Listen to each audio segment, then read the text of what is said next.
The moment you try to be chosen, you lose your leverage because trying to earn selection changes your position.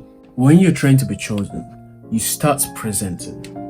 You highlight your strength, you hide your flaws, you soften your opinion, you start agreeing more than you mean to. You do not say it directly, but your energy says, pick me. And attraction do not grow from being selected.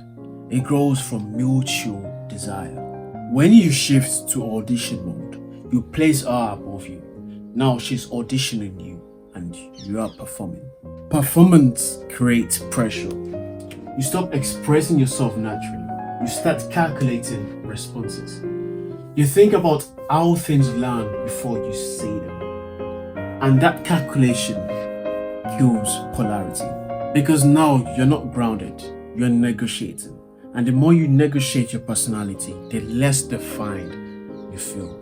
Defined men create attraction. Undefined men create comfort.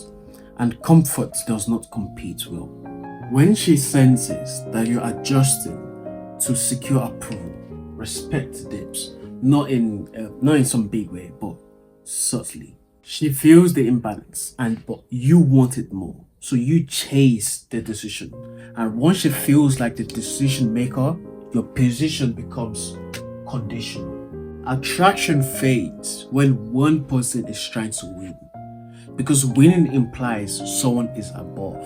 The strongest position to be in dating is not trying to be chosen.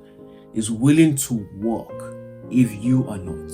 Most men do not realize when they shift to audition mode.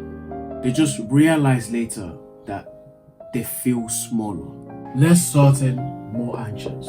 And by then, they're trying even harder to be selected. And that is when they become replaceable.